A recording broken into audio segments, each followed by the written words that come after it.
material que se está entregando, pues parte de nuestra firma. Pero entremos a mirar por qué es importante, por qué es muy importante los consejos de administración. Los consejos de administración son de gran importancia, porque imagínense que cada vez que se tuviera que ejercer una actividad de inspección y control, tuviéramos que citar a una asamblea general de copropietarios. Imaginémonos que cada mes tuviéramos que hacer una asamblea para una rendición de cuentas, o que para hacer cualquier requerimiento yo tuviera que citar a toda una asamblea en una copropiedad. Y de ahí que los consejos de administración son la representatividad de la Asamblea General de Copropietarios durante el desarrollo del año. Eso específicamente es lo que se maneja dentro de lo que es el desarrollo de lo que es el Consejo de Administración. Entonces, entendiendo el esquema, existe una Asamblea General donde la parte de fiscalización se va a encargar la parte de revisoría fiscal, donde exista revisoría fiscal, un consejo de administración que va a realizar una función de auditoría y control, y algunos aspectos de carácter administrativo que lo iremos a ver más adelante. Existe un administrador que es el ejecutor, y existe un grupo de personas que ayudan a resolver lo que son los conflictos. Es necesario entender que no es que la asamblea lo pueda todo, no. La ley ha sido muy clara en decir que todos los órganos de la propiedad horizontal tienen un esquema funcional. ¿Qué es funcional? Cada uno tiene sus funciones. Voy a darles algunos ejemplos para que vea que la asamblea no lo puede hacer todo. Una asamblea no podría delegar el nombramiento del revisor fiscal, no podría delegar la aprobación de unos presupuestos, no podría delegar la aprobación de los estados financieros. Es decir, son aspectos que son indelegables, ¿sí? Son propios de la Asamblea General de Copropietarios y la asamblea no tiene facultad para realizar dichas situaciones. Lo mismo dice la norma, donde hay consejo de administración, pues es obligatorio que el administrador lo nombre dicho órgano, es decir, el consejo de administración. No podría nombrarlo la asamblea. Ni la asamblea ni el consejo de administración podría tomarse funciones que no debe. Voy a tomar el ejemplo, uno ve asambleas aprobando qué empresa de vigilancia se va a tomar. No, cuando esto debe ser una decisión casi, si somos un poquito claros y precisos, está en cabeza del administrador. ¿Qué ocasiona cuando no respetamos los esquemas que existen dentro de las funciones de cada órgano? Pues la administración se vuelve añicos, ¿no? Ahí vemos cuando el administrador es nombrado por la Asamblea General de Copropietarios y el Consejo de Administración llega a llamarle la atención al administrador. Entonces, de una vez él mismo va a decir, perdónenme, no me hablen durito, porque a mí el que me nombró fue la Asamblea y ustedes no me pueden echar. Y se genera una cantidad de situaciones que precisamente por falta de no cumplir ese esquema funcional que existen dentro de los diferentes órganos de administración, ¿sí? Se lleva a la desorganización y al caos de la persona jurídica. Pero vamos a enfocarnos directamente hoy para la charla que ha propuesto directamente el INVISBU y ha propuesto la lonja de propiedad raíz, nuestra lonja de propiedad raíz de Santander. Veamos primero qué es el órgano de administración y encontramos diferentes definiciones respecto a lo que son consejos de administración. Y aquí las anoté porque en realidad es difícil entrar a aprender definiciones, pero dentro de las definiciones que encontré fueron las siguientes. Dicen que es un órgano de control y administración. Entonces, control y administración. En las propiedades horizontales, la ley asimila sus funciones a las de las juntas directivas de las sociedades comerciales. Hay una norma de la anterior a la ley 675 del 2001, donde se establece que los consejos de administración tienen el mismo esquema del derecho societario. llevando a que ésta se deriva de lo que es la parte funcional que trae de las sociedades comerciales. De la misma manera, la Ley 222 de 1995 genera las mismas funciones de control y administración para los consejos de administración, interpretaciones que han dado los diferentes órganos del Estado. Dice que el Consejo de Administración es obligatoria su constitución. ¿Cuándo es obligatoria su constitución? Entonces tenemos que irnos obligatoriamente al artículo 53 de la Ley 675, que me permitiré leerlo en este momento. En los edificios o conjuntos de uso comercial o mixto, integrado por más de 30 bienes privados, excluyendo parqueaderos o depósitos, tendrá un consejo de administración integrado por un número de 3 o más propietarios de las unidades respectivas o sus delegados. ¿Esto qué nos lleva a plantear? Analicemos la situación. Que solo es obligatorio tener consejo de administración en los conjuntos mixtos y comerciales mayores de 30 unidades. En los otros es facultativo y la facultad la generan los reglamentos de propiedad horizontal y la misma asamblea. Entonces, ustedes dirán, ¿cómo maneja un edificio residencial un administrador sin que exista consejo de administración? Pues sencillo, mire, yo he visto, hasta por experiencia les digo, en los edificios pequeños donde no hay consejo de administración y hay un administrador, en realidad funcionan las cosas de mejor manera. Y voy a comentarles por qué. Porque en aquellos edificios donde hay 10 o 20 unidades, no nombran consejo de administración y el administrador se ve en la obligación de presentar los estados financieros mensuales, en presentar las informaciones, las actividades, es decir, lo que le informa al consejo de administración termina informándoselo a toda la comunidad, haciéndose que con un buen esquema de PQRs, logrando que la copropiedad sea la dinámica en el ejercicio de ese control administrativo. Entonces, fijémonos que no podemos decir que es una utopía que los edificios no tengan consejos de administración. En los edificios pequeños, los consejos de administración muchas veces terminan siendo un obstáculo porque se generan muchos protocolos para poder ejecutar las situaciones. Cuando encontramos que no existe tanto obstáculo por parte de los consejos de administración y tenemos un buen administrador, hago la claridad, y tenemos un buen administrador, pues las actividades se van a desarrollar sin tantos permisos, cumpliéndose los presupuestos y cumpliéndose el objeto de lo que es la administración de la propiedad horizontal. También dice que su finalidad es el intermediario entre los propietarios y el administrador. De ahí que es tan importante, mis queridos amigos, que el que ejerce la actividad política, porque es que los miembros del Consejo de Administración ejercen una actividad política. Esa actividad política que debemos realizar todos, porque es que nos convertimos en sheriffs, ¿sí? Los administradores, los miembros del Consejo de Administración, cuando ya estamos arriba, esa finalidad de política la realiza el Consejo de Administración.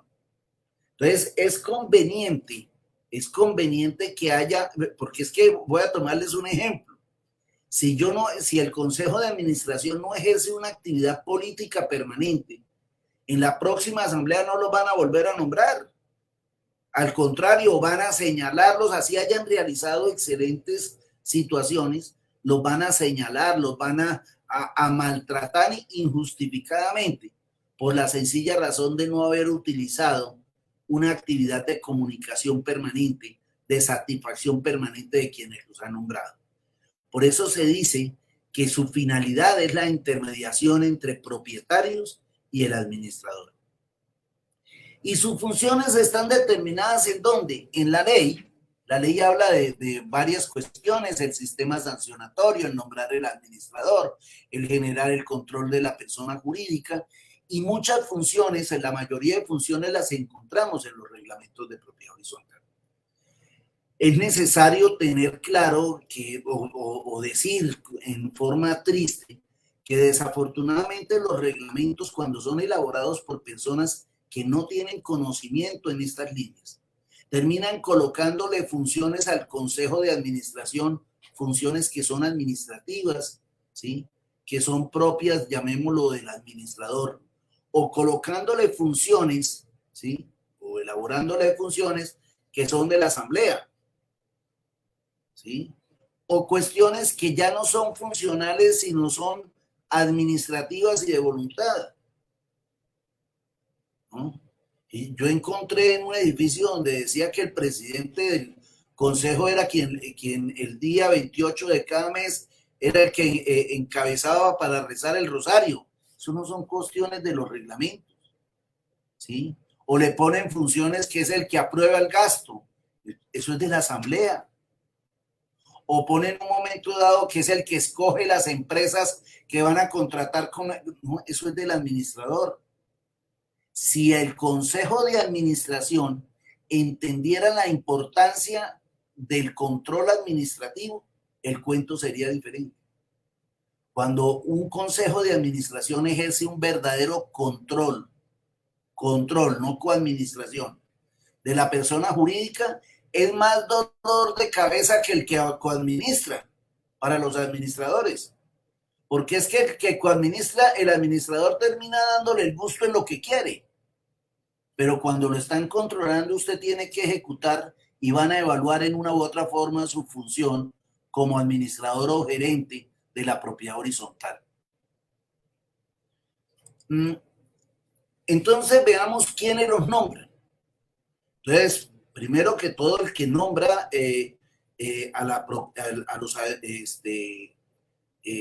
a los miembros del Consejo de Administración obligatoriamente tiene que ser la Asamblea General de Copropietarios.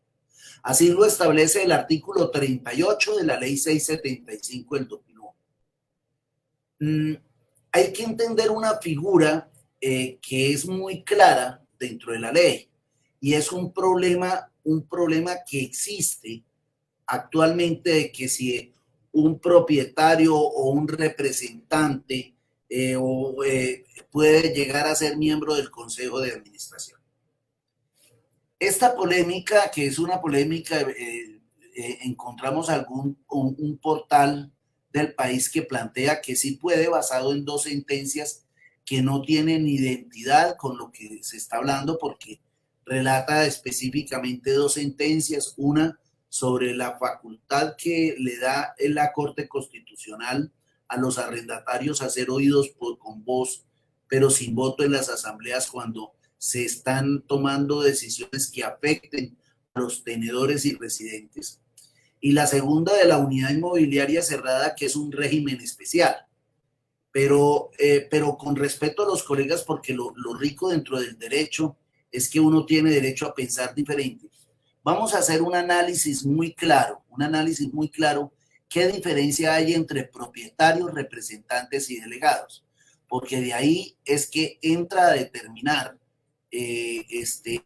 quiénes pueden ser miembros del Consejo de Administración.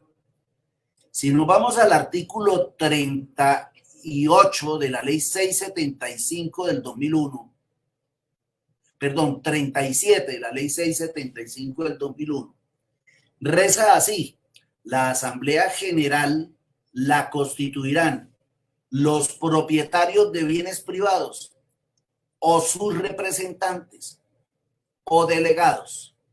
Y si nos vamos obligatoriamente al artículo 42 de la Ley 675 del 2001, ¿sí? Dice, siempre que ello se pueda aprobar, habrá reunión de la Asamblea General por cualquier medio, los propietarios de bienes privados, sus representantes o delegados. Y si nos vamos al artículo 43, que dice decisiones por comunicación escrita, dice, serán válidas las decisiones de la Asamblea General cuando convocada la totalidad de propietarios de unidades privadas, los deliberantes, sus representantes o delegados generen dicha situación.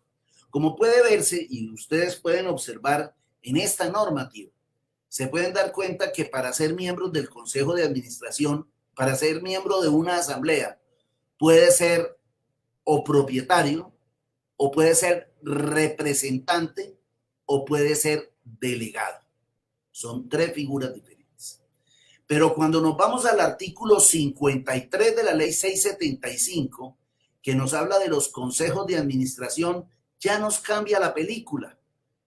Nos cambia, ¿por qué? Porque miremos lo que dice. Dice, en los edificios o conjuntos de uso residencial o mixto, integrados por más de 30 bienes privados, excluyendo parqueaderos o depósitos, tendrán un consejo de administración integrado por un número impar de tres o más propietarios de las unidades privadas respectivas o sus delegados. Ya en este artículo no aparece lo que es la figura de representantes, llevándonos a la obligación de entrar a definir esas tres figuras. ¿Quién es propietario? Propietario es aquella persona que figura en el folio de matrícula inmobiliaria. No es el locatario, es la persona que figura en el folio de matrícula inmobiliaria. Dos, ¿quién es representante? Es a quien se le ha dado o otorgado poder. Y tres, ¿quién es delegado? Delegado fue una figura que viene del derecho cooperativo, que es el que nos representa en la asamblea. Pensemos en un edificio de 2.000 unidades, ¿sí? Imaginémonos hacer una asamblea con 2.000 personas. Eso es imposible, obligando que la asamblea se realice por delegados. Entonces, por cada torre habrá un delegado que será el que participa en la asamblea.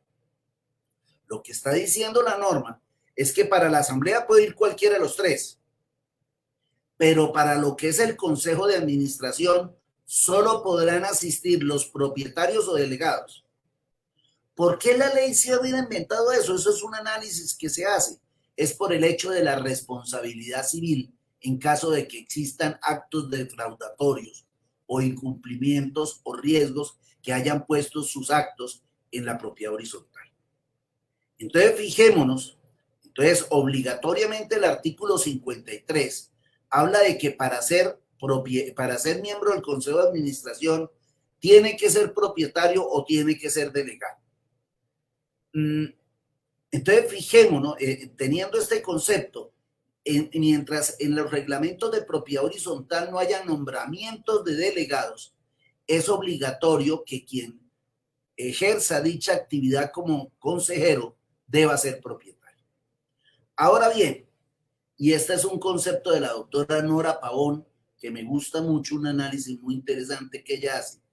Dice el artículo 14 de la Constitución Nacional, habla sobre el derecho a la persona jurídica que faculta dentro de los mandatos de ley que toda persona jurídica tiene derecho a la representatividad.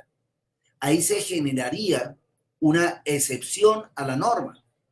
¿Por qué razón? Porque el único que podría generar un representante son las personas jurídicas, porque es la única que genera facultad constitucional para tener el derecho directo de representatividad.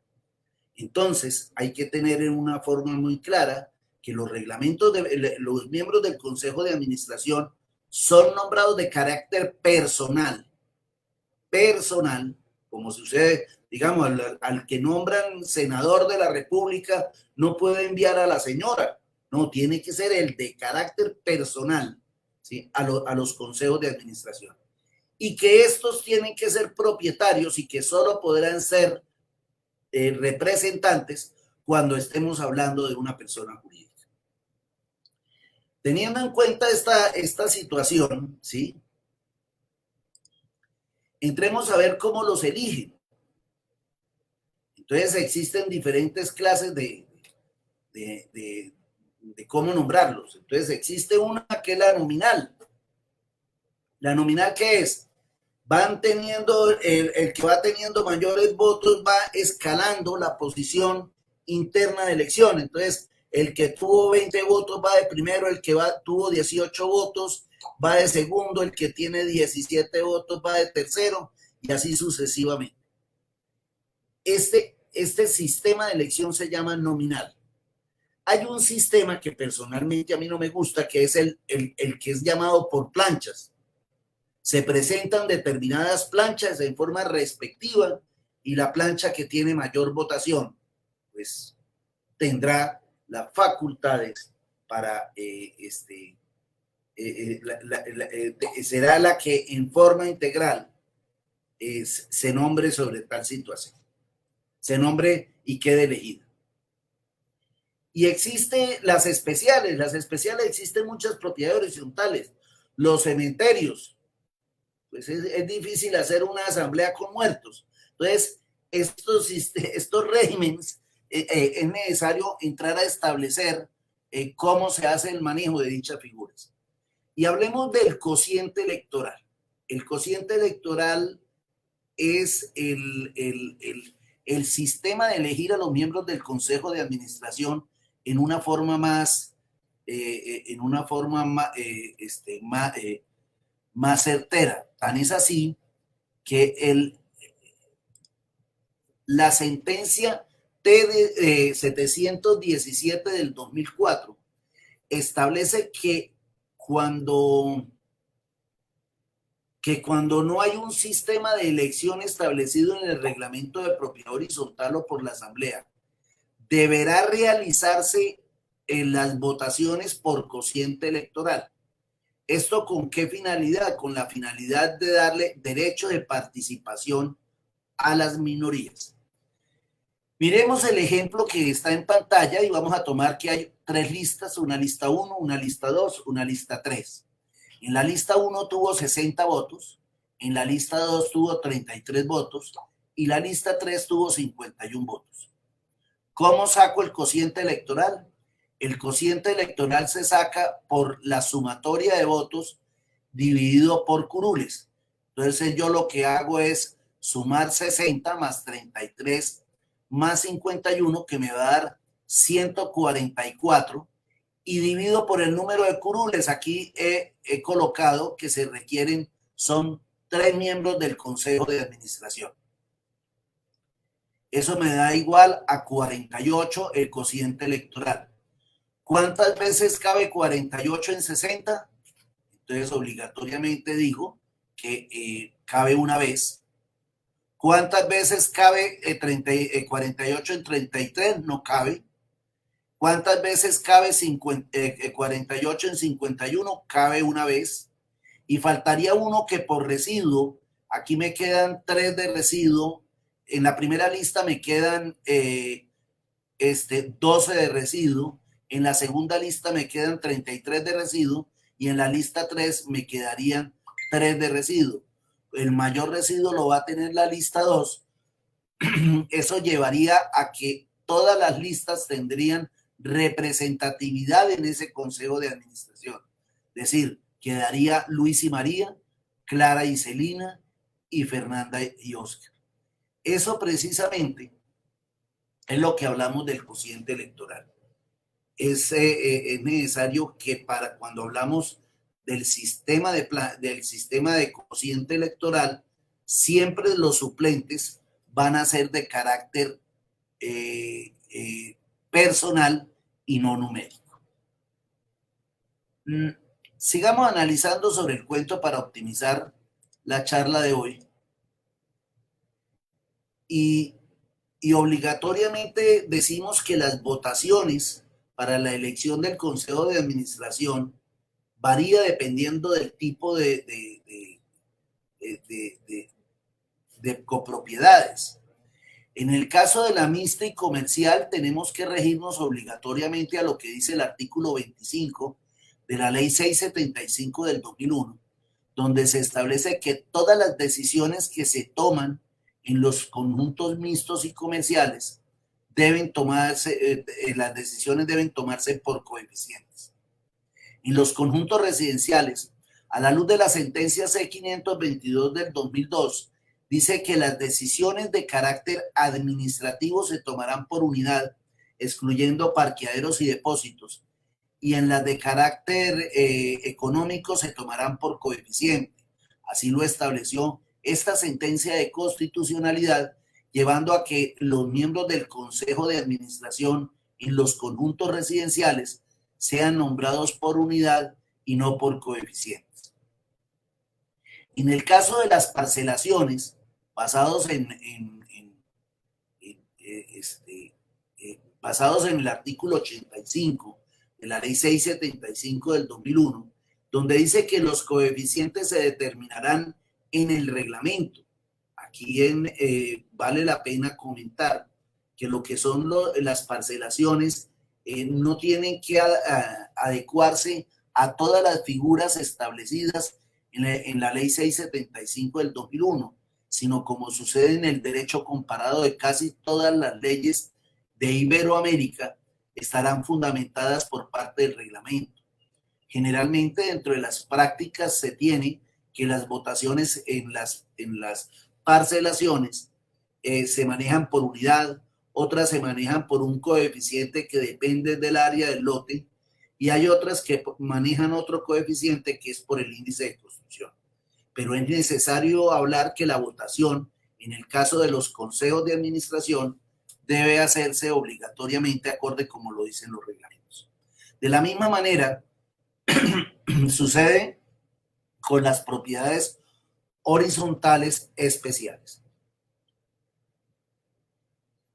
Ahora bien, ya entendimos cómo son los principales y cuáles son los suplentes, sean numéricos o personales.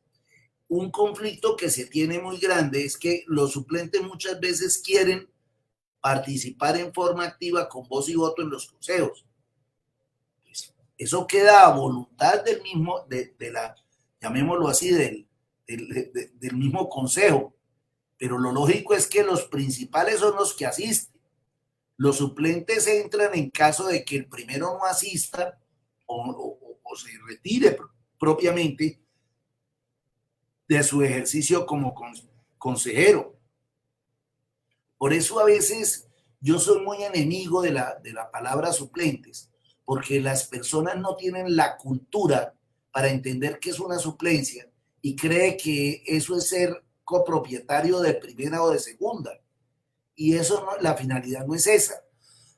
La finalidad es la estructura organizativa que se genera sobre esta situación.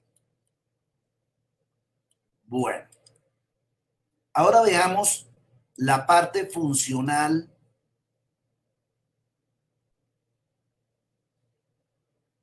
Bueno, ahí se desbarató. Entonces entremos a mirar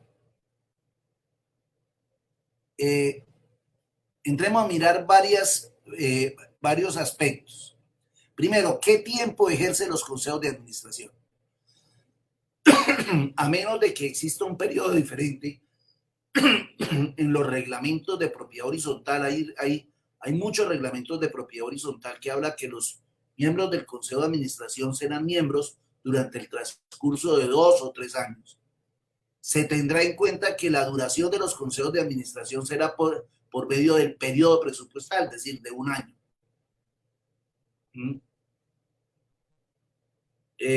César, no puede ser. Eso sí está muy claro porque él no es propietario.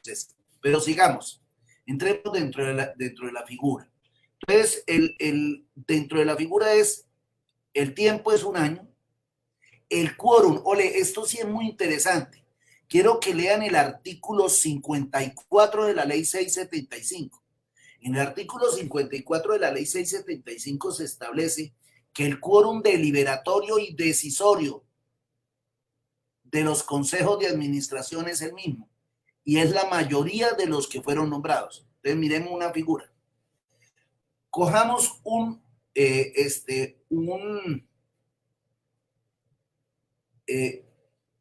consejo de administración que nombraron 7 personas principales. Hay quórum deliberatorio, si asisten 4.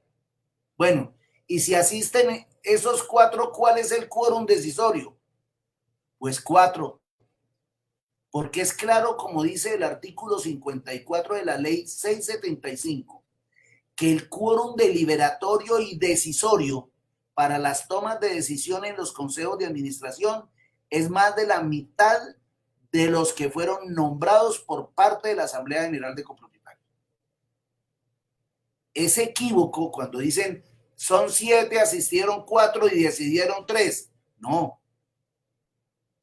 Tenían que decidir los 4 por unanimidad, porque el quórum deliberatorio y decisorio es la mayoría de los que fueron nombrados por la misma asamblea. ¿Cuántos? Pues los que nombró la asamblea tiene que ser un número impar, eso ya lo sabemos en forma clara, ¿sí? Otra situación que nos preguntamos, ¿sí? Es quórum deliberatorio y decisorio en número impar. ¿Cómo se disuelve? Pues las cosas en derecho se disuelven, se deshacen como se hacen.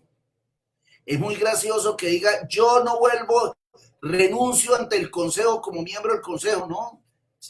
Perdóneme, imagínese que yo como administrador renunciara ante el celador del edificio.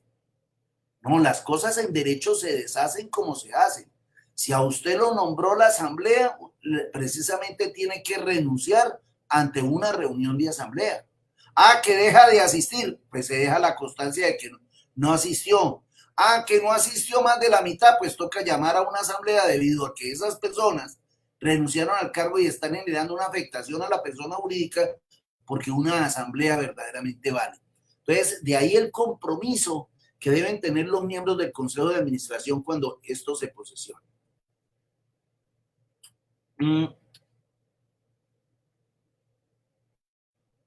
Ahora entremos a un tema muy importante que son las funciones que tienen los consejos de administración. En esta me voy a entrar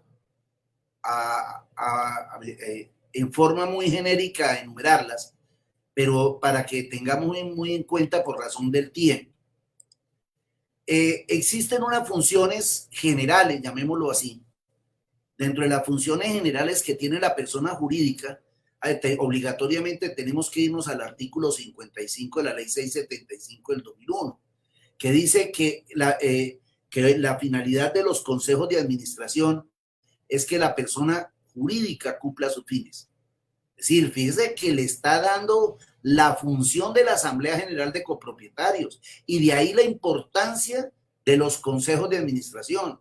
Y de ahí la importancia de que los miembros del Consejo de Administración sepan cuáles son sus funciones y cómo ejercer las actividades. Yo, digamos, en el caso de los clientes de la firma, nosotros dictamos unas capacitaciones precisamente para enseñar verdaderamente a los miembros del Consejo de Administración cómo deben ejercer ese control y auditoría. Otra cuestión que deben realizar es el cumplimiento de los reglamentos de propiedad horizontal. Otro es cumplir con las funciones especiales que trae el artículo 2 de la ley 675, como la función social, la función ecológica, la convivencia pacífica, la dignidad humana, la libre iniciativa empresarial, cumplir con el debido proceso, ¿sí? Dentro de otra función que tiene de carácter general, cuando en el artículo 38 lo establece, es nombrar los miembros del comité de convivencia cuando no ha sido nombrado por la Asamblea General de Copropietarios. Otra función, y esta se la hago sonar a nombre del INVISBU, ¿sí? Es velar por la representación jurídica de la copropiedad. Es que hay una cuestión en una forma muy clara. Si a usted lo llegan a citar a un despacho judicial, tiene que estar actualizada la representación legal. Y los edificios que no tienen personería jurídica y que son propiedad horizontal tienen que constituirse como tales. Cualquier reclamación que se haga podrían entrar a responder no solo el administrador, sino el consejo de administración por falta de control, de supervisar que tengan totalmente actualizada la representación legal de la persona jurídica. Además, es necesario velar por el cumplimiento de las obligaciones urbanísticas. Vemos a veces en propiedades horizontales de casas que montan 4 o 5 pisos, donde precisamente para eso son los planes de ordenamiento territorial, para saber la densidad, qué índices de construcción se pueden hacer, y por eso toda construcción debe tener un permiso específico por parte del municipio. Tiene otras obligaciones administrativas, como es crear su propio reglamento, nombrar sus cargos, ¿sí? Una pregunta que hace mucho, ¿el presidente tiene que ser durante el año? No, se puede nombrar un presidente cada reunión, eso no son cargos eternos. Crear un manual de cartera, nombrar el administrador, una facultad que le genera el artículo 50 de la ley 675. Citar a asambleas cuando las urgencias así la presenten, como lo dice el artículo 39 de la ley 675. No es el que cita a la asamblea ordinaria, porque el que cita a la asamblea ordinaria, como lo dice el mismo artículo, es exclusivamente el administrador, ¿no? Y supervisar la contratación de la copropiedad. Supervisar, no elaborar la contratación. Existen unas funciones también de carácter financiero, como es la de aprobar en primera instancia los estados financieros como el presupuesto. Es una obligatoriedad que le genera en forma clara el artículo 38 de la ley 675 del 2001. La primera instancia de la aprobación, tanto de los estados financieros como el presupuesto, debe hacerlo el Consejo de Administración. Tiene que hacer un seguimiento detallado de la ejecución presupuestal. Ese sí es un control que debe realizar los miembros del Consejo de Administración. Controlar que no se gaste el fondo de imprevistos, como de que se esté cumpliendo con todas las obligaciones, llamémoslo así, todas las obligaciones de carácter tributarias con el Estado y carácter predial y todo este tipo de figuras. En el caso de la auditoría y control, pues debe velar de que el seguro no haya infra o supraseguro, ¿sí? Debe supervisar cuando en el caso de que el administrador provisional entregue o el constructor entregue los bienes comunes, es el que se encarga de la supervisión de la entrega inicial, ¿sí? Vela porque se esté cobrando por los coeficientes de copropiedad, vela que se estén llevando todos los libros que trae la ley, cuáles son los libros, el acta de asamblea, el acta de consejo del comité de convivencia, el libro de residentes y propietarios, la contabilidad, las bitácoras, los libros de inventarios y lo que es correspondencia. Velar por el uso adecuado de los bienes comunes de uso exclusivo. Es encargado de que se cumpla con el sistema de salud y seguridad en el trabajo y todo lo que es la optimización de los servicios públicos. Entonces, fíjense que esto es de lo que es la parte de lo que es la parte de auditoría y control. Y dentro de las figuras sancionatorias tenemos que irnos obligatoriamente al artículo 59 y 60, que es el que sanciona mientras el reglamento de propiedad horizontal así le haya dado esas facultades por el incumplimiento de las normas en el reglamento interno de la copropiedad. Entonces, fijémonos que el Consejo de Administración tiene muchísimas funciones para que se meta en funciones que no se debe meter. ¿Cómo qué? Como coadministrar, como establecer reglamentos dentro de la copropiedad, como violar la ley, como contradecir los reglamentos, como representar a los copropietarios en la asamblea, como realizar negocios con la copropiedad. Estos dos últimos son prohibiciones expresas que trae la ley 222 de 1995. Entonces, fijémonos que en una u otra manera existen funciones muy claras para entrar a violar y ponerse a meterse en funciones que acordémonos que a la luz de la ley 222 de 1995, por esa situación, podemos entrar a hablar de responsabilidades ¿Qué tipo de responsabilidades? Podemos hablar de políticas de responsabilidad civil y penal, a veces cuando hay abusos. Pero la más dura es la responsabilidad social. Ustedes saben que es vivir en una copropiedad o en el lugar donde ustedes descansan y la gente lo esté juzgando porque usted se apropió de un parqueadero, porque usted arbitrariamente tomó las decisiones. Eso hay que dejar al administrador, porque el administrador está hoy y mañana no está. Pero si usted se mete en funciones administrativas, perdóneme, el que va a salir afectado en esa convivencia pacífica es el miembro del Consejo de Administración. Por eso es muy delicado. Yo lo que digo, a los que les dan candela son a los administradores, pero es que el administrador se va. Pero cuando los consejos de administración se ponen a realizar acciones indebidas o poco políticas, lo único que está dañando es su propia gestión de vida. Y hablemos del comité de convivencia. Entonces, veamos la figura del comité de convivencia, ya para terminar esta charla, porque el tiempo vuela. Entonces, fijémonos que el comité de convivencia existe una PQR, es decir, existe un problema en una propiedad horizontal, donde le realizan la queja al administrador. Voy a tomar un ejemplo. La persona hace escándalo porque está en plena luna de miel y mete críticos de vez en cuando después de las 10 de la noche. Entonces hay una alternativa que tiene que hacer el administrador, es irse al artículo 59 de la ley 675 y ver si la conducta el cual fue manifestada viola la ley o viola los reglamentos de propiedad horizontal. Si viola la ley o viola los reglamentos de propiedad horizontal, de una vez la manda al Consejo de Administración para que elabore el debido proceso, requiriendo a la persona y en caso elaborando el proceso sancionatorio.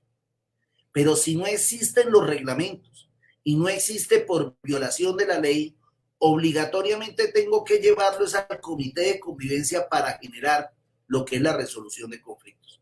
Artículo 58 de la ley 675 del 2001, donde dice que la resolución de conflictos se puede realizar, uno, por los comités de convivencia, dos, por mecanismos de resolución de conflictos.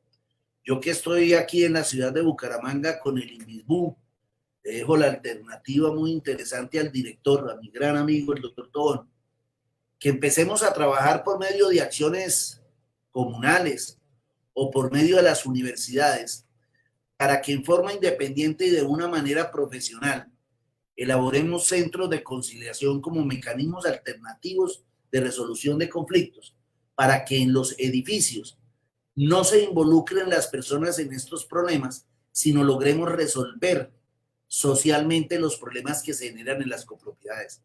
Estas facultades me las genera en una forma clara el artículo 59 de la ley 675 del 2001.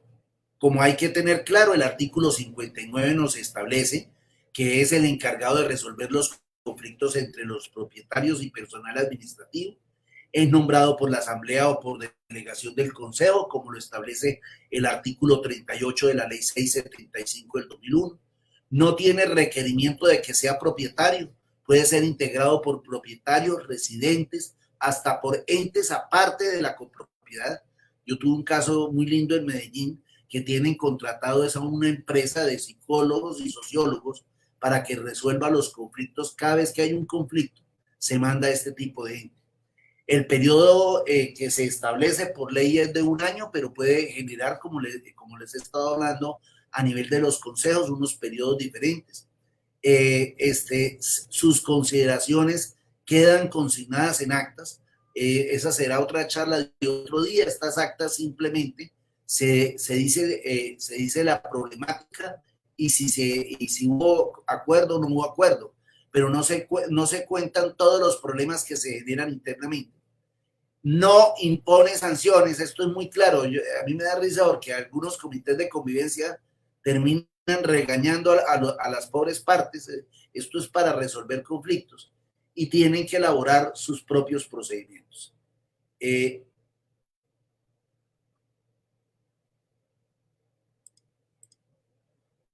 ¿Qué podemos llegar de conclusiones?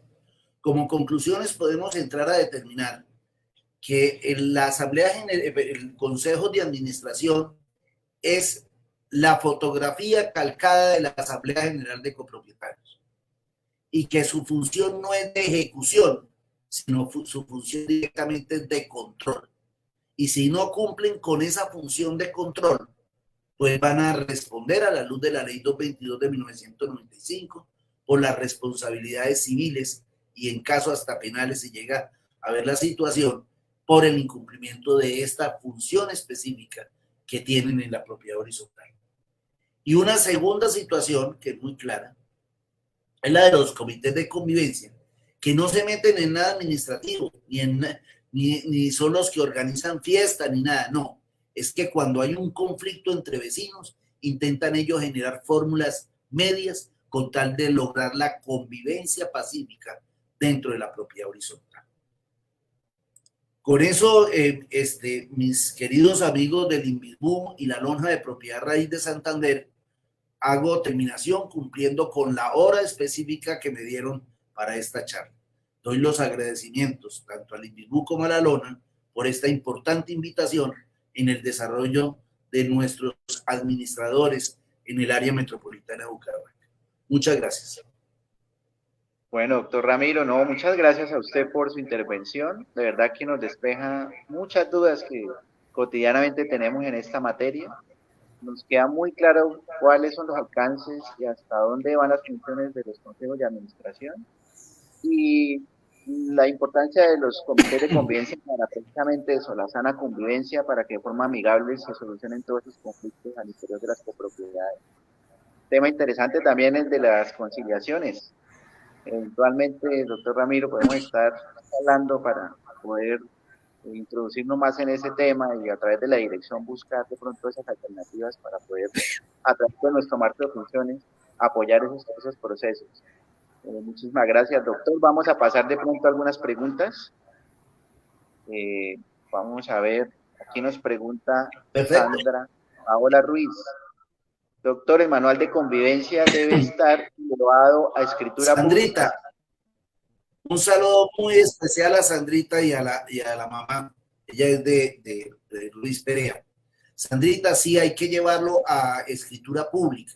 Lo que pasa, Sandrita, es que hay un problema. Una cosa son las directrices administrativas y otra cosa son las directrices reglamentarias.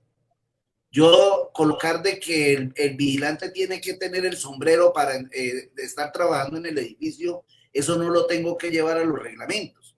Pero la parte reglamentaria, sancionatoria y todo eso por ser afectaciones de dominio, y tú lo sabes como abogada, donde precisamente hay una limitación de ese derecho erga omnes que me establece el derecho civil, me obliga que todos los actos que afecten el dominio tienen que llevar la respectiva esa sería la respuesta para esta crítica. Bueno, la misma doctora Sandra nos pregunta, ¿y hasta qué máximo pueden ser esas multas?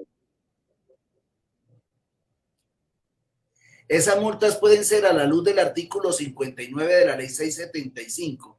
Nunca multa, primero hay que hacer el requerimiento y después de hacer el requerimiento, una de las sanciones que se pueden hacer son las multas que nunca podrán exceder a 2 expensas comunes mensuales y que sumadas en el año por el mismo asunto no pueden ser superiores a 10. Perfecto. César Reyes nos pregunta, ¿es responsabilidad del administrador poner a funcionar el comité de convivencia? El administrador debe notificar cuando le llega una PQR, él es el que tiene que definir hacia dónde va, hacia el consejo de administración o hacia el comité de convivencia. Acordémonos que el administrador es el gerente y al ser el gerente, él canaliza la información para que se genere la actividad específica. Entonces, la responsabilidad directa del administrador no es poner a funcionar, sino es generar la notificación para realizar su función administrativa de organizar dicha situación. Perfecto, César. ¿Qué otra pregunta?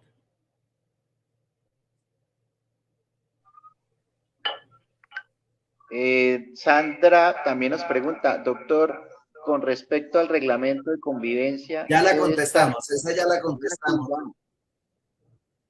Ya. ¿Alguna otra pregunta?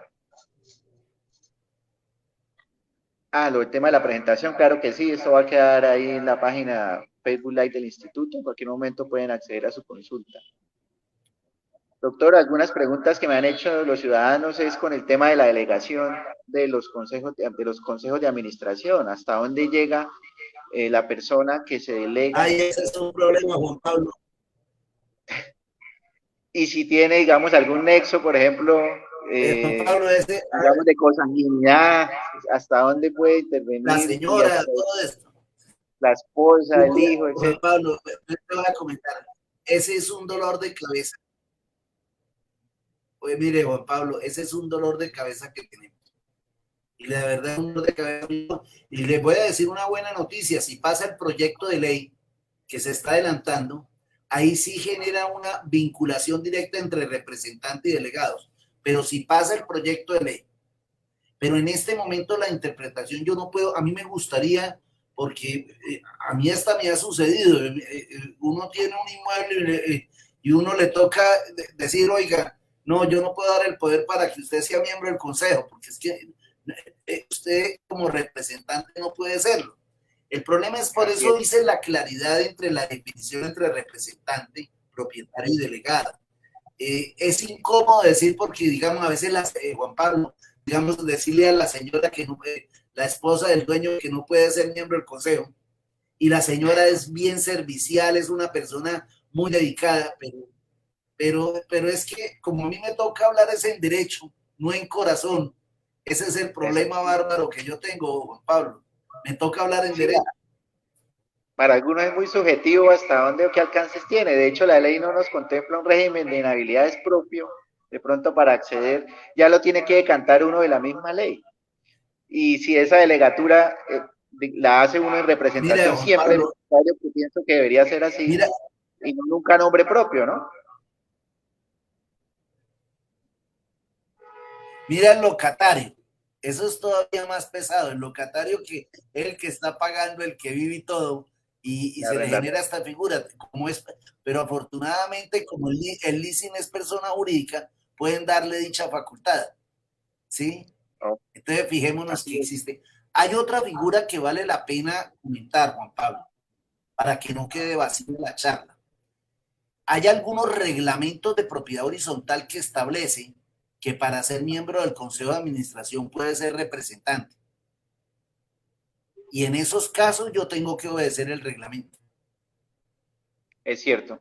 Hago la salvedad, porque precisamente me sucedió que me dijeron en una asamblea que me contrataron, me dijeron, doctor, pero usted se contradice. No, le dije, no, es que el reglamento de acá dice que sí se puede hacer.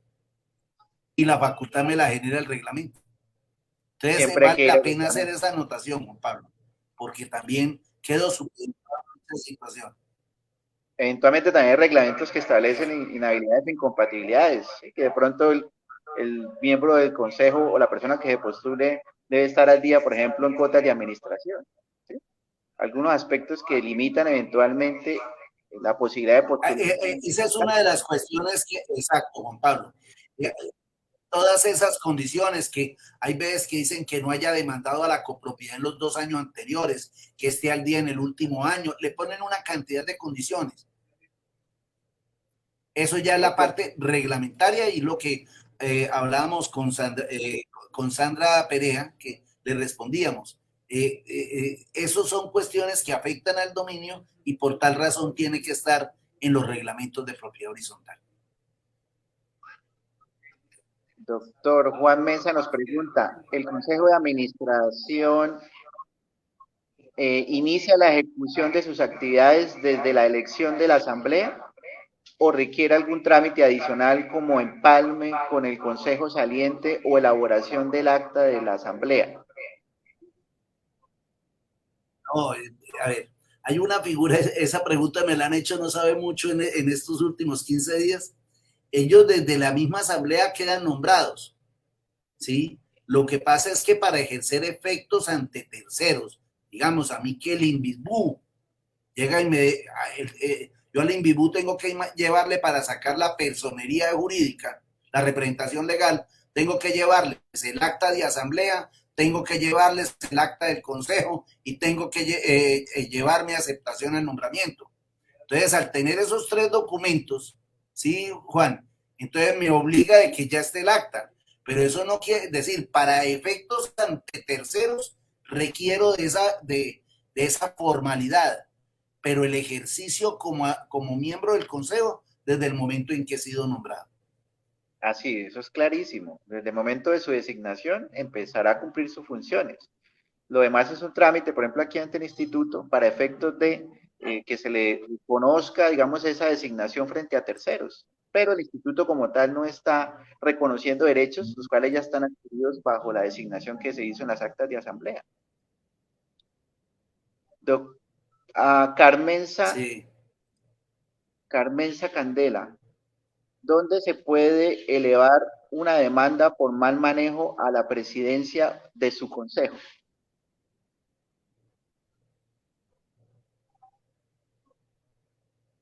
¿Cómo espere? ¿Dónde Les se puede elevar repito, una demanda ¿dónde se por mal puede manejo en elevar la una presidencia del demanda? consejo? A la Asamblea Sí, General de Propietarios, a la Asamblea, Carmenza, a la Asamblea General de Copropietarios. de hecho, bajo el marco de funciones de la Asamblea, eventualmente pueden entrar a remover la designación de los consejeros si de pronto efectivamente no están cumpliendo con su deber, ¿no? Y sus funciones. Bueno, parece que no tenemos más preguntas. Bueno, César Reyes, ¿un propietario moroso puede pertenecer al consejo de administración? ¿Se le puede impedir el uso de las zonas sociales? Lo que hablábamos. No puede ser miembro del Consejo de Administración, pero sí se le puede impedir el uso de áreas comunes no esenciales, trae la norma. Comunes no esenciales. Las esenciales no. Perfecto. Sandra pregunta nuevamente, cuando el Consejo de Administración no aprueba la reparación por costosa, pero afecta filtraciones o propietario ¿qué debemos hacer? Llueve más adentro que afuera. Es como una queja que hace de que no aprueban las reparaciones que son necesarias para el sostenimiento de la propiedad horizontal. Se ¿Qué puede hacemos ahí? generar por vía policiva, se puede iniciar por proceso o por proceso, se puede iniciar por vía policiva y si no es por vía policiva se puede iniciar por medio de proceso verbal. Bueno, por último yo Y pienso, hasta hacerle Melina, responsable a la copropiedad por daño. correcto, ahí solidaridad en la responsabilidad. Melina Olivero Echeverría, en temas jurídicos por mora de expensas, ¿quién debe pagar los honorarios de abogados? Debe pagarlo la copropiedad, pero si el reglamento de propiedad horizontal establece dicho pago, pues se deberá ser cancelado por esto. El problema es que muchas veces las copropiedades no otorgan los pases hasta que hagan efectivo el pago de honorarios. Pero ese ya es un manejo interno, es un manejo administrativo que tiene que realizarse en una forma muy clara. Bueno, doctor, yo pienso que con esto abocamos todo el tema del día de hoy. Reitero mis agradecimientos, doctor Ramiro. Usted siempre ha sido una persona muy amable, muy participativa, muy abierta, siempre acepta nuestras invitaciones. Al doctor Julio por esta intermediación, porque sin él no podríamos tener aquí al doctor Ramiro, porque él hace todas las gestiones de carácter administrativo, coordinación, logísticas. Y nosotros como instituto, pues muy agradecidos por su participación y por todos esos conocimientos que usted nos regala. Invitar a la comunidad de copropietarios, administradores, miembros de consejo, para que estén pendientes de nuestras próximas actividades, siempre estarán bienvenidos, estaremos informándolas y ya como lo manifestamos, esta presentación pues va a quedar ahí en el Facebook Live para cualquier consulta, eventualmente en cualquier momento. Doctor Ramiro, un feliz día, muchísimas gracias nuevamente, doctor Julio. Si quiere, doctor Julio, manifestar. Claro que sí. No, muchísimas gracias al doctor Ramiro, en primer lugar, por, como siempre, sus enseñanzas y conocimientos puestos a favor de la comunidad de los administradores. Y hoy también la invitación era extensiva a los nuevos comités y a los nuevos consejeros. Entonces, qué bueno que hayan participado y de primera mano hayan tenido todos estos tips que nos ha dado el doctor Ramiro en la conferencia del día de hoy. Les reiteramos también que bien sea a través del ISBITBU o a través de la lonja, los temas que quieran que nosotros toquemos en estos espacios, pues bienvenidas las sugerencias y estamos atentos obviamente para ayudar en estos procesos de capacitación. Muchísimas gracias, doctor Ramiro, doctor Juan Pablo y a todos los asistentes. Muy buen día para todos. Muchas gracias, un feliz día para todos. Chao, doctor Ramiro, doctor Julio. Muchas gracias. Chao.